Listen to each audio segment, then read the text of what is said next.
Hey, what's up, Tamers? It's Dev from DevsUtopia here, and I just came in first place during the store championship at uh, Mike's Comics and Games in Michigan. So I was using LordKnightmon, and this is pure LordKnightmon, no Mastermon. I like this build a lot better. So let's just get started. So we're starting off with our DigiEggs. We run 3 Pikmon. Don't think I really need 4. Again, this is the control variant of LordKnightmon. So I think this is good enough. And then we play 2 Upamon for when either someone else's deck goes a little bit too fast, and then you can just have that draw to try to catch up and then see what you need to see. And that's done with the eggs. And then let's go over to the main deck where we play 3 copies of TK. Helps out with consistency.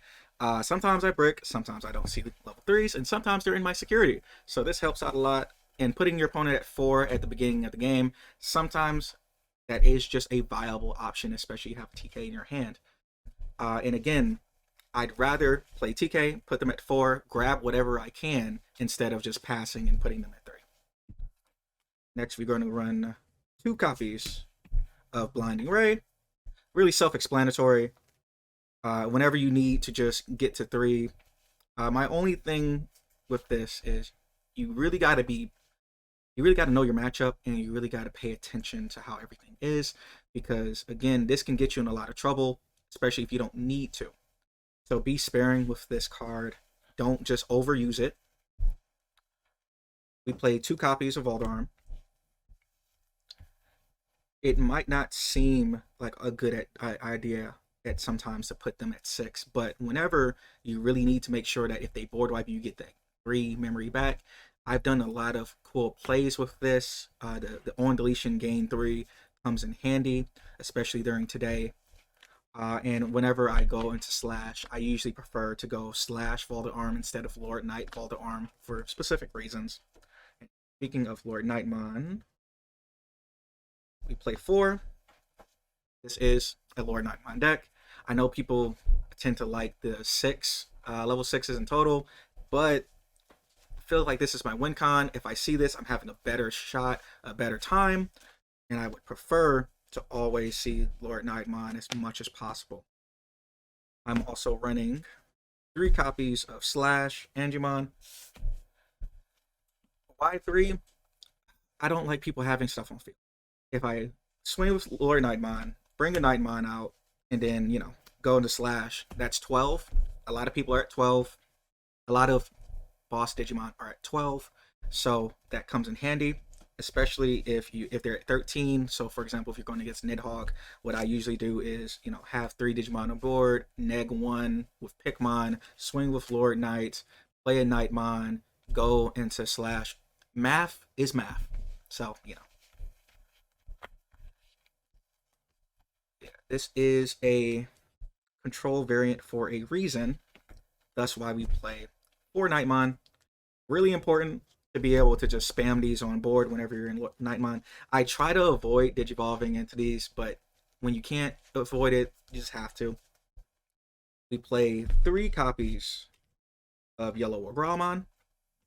Like I said earlier, with the combo of just Digiburst 2, -4, then Digivolve and Slash, -8. -12 is nothing to scoff at. And again, this is the control variant. Sometimes you need to slow down and just control their board and try to survive for an extra turn. Not all games require you to just flood the board with only rookies. So it is your decision of how you play this. But let me just keep going. So I have 2 copies of Angemon. Whenever I go against decks like Blue Imperial Dramon, this comes in really handy. But again, this inheritable only activates when you're at 3 or lower, so that's why it's at 2 instead of 3. Really good card, deserves to be in the deck. I prefer this over Sirenmon. I feel like Sirenmon in this deck is not a good idea, personally. I'd rather just go with the Knightmons, Vorgrowl, and the Angemon. Then we play 4 copies Beetlemon, 1 Digivolve blocker. Against certain decks, it's it's one of those things of like, do you really need it on field, or it's one of those things where I just completely just digivolve Kidomon and then digivolve something else, because I also played 3 copies for Yamon. 1 to digivolve, really important. 6 to play. Oh, both of them are hard cast. 6 though. Then I play 2 Unimons. Old school blocker, really important. There's a lot of decks that say screw everything that's 5,000 DP or lower, so this needs to stay in. And last but not least, 2 Gladimon. I know this might be like the most questionable thing in this deck. Gladimon looks in your security and grabs either a warrior or a holy warrior. So sometimes I'll just play this to try to look for anything. But a lot of good plays that I like to do is, especially during today, was play TK, look at my security, grab something else that is not, a warrior, and then play Gladimon from my hand, and then grab the LordKnightmon or the Knightmon. So it just has a little bit more value, especially if you already know what's in there. But there are some times and everything where you'll luck out, and you'll just play it not knowing, and then there's like LordKnightmon in there, and you prefer it to be in your hand. Then we have the most expensive card in the deck, Pulsemon. Well, it's going down, not as thanks to the Evo Cup. But yeah, 4 Pulsemon. Get it while it's cheap. When you're at 3, amazing, right?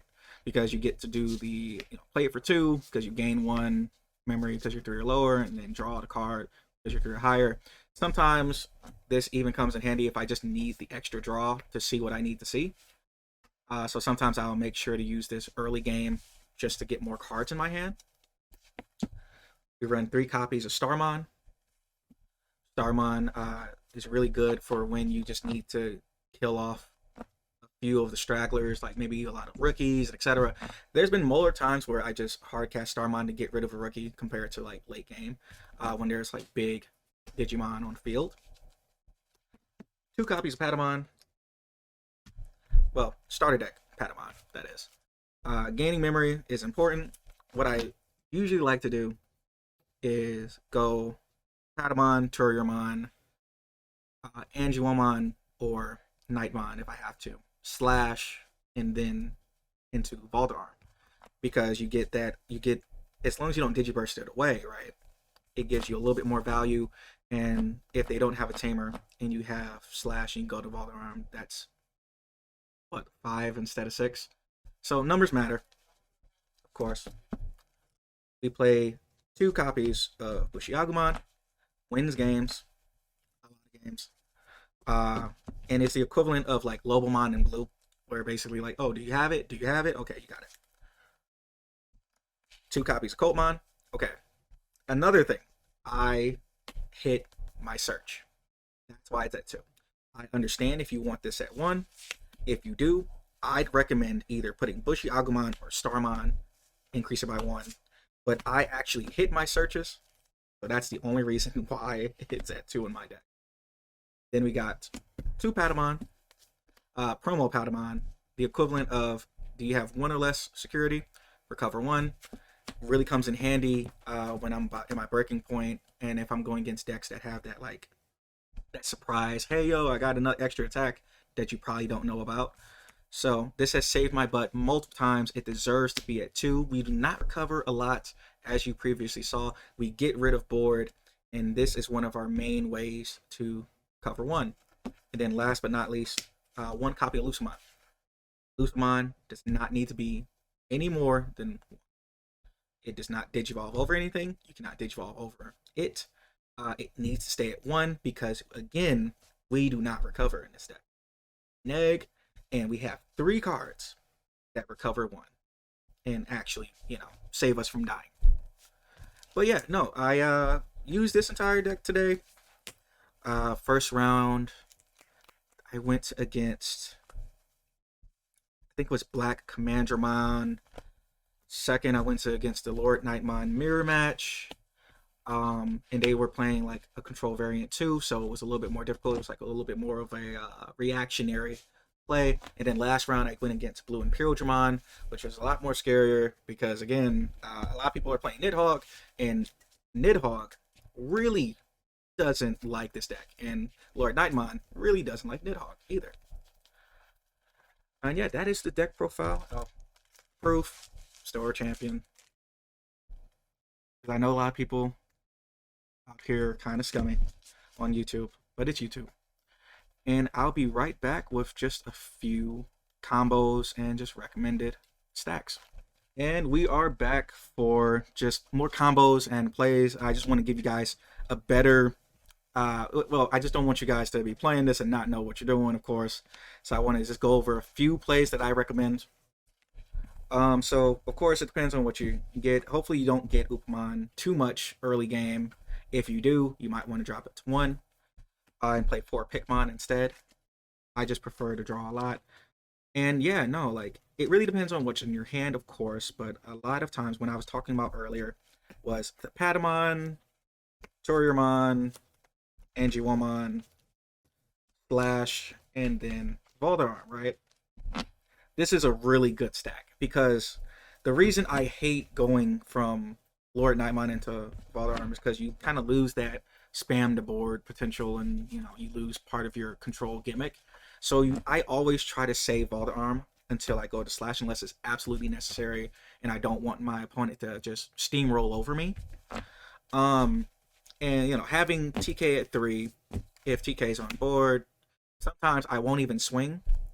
Sometimes I will just start turn and I'll just go straight into Valdararm and then put them at 3. And if they don't have a tamer and Patamon's under it, then I can potentially just put them to 2.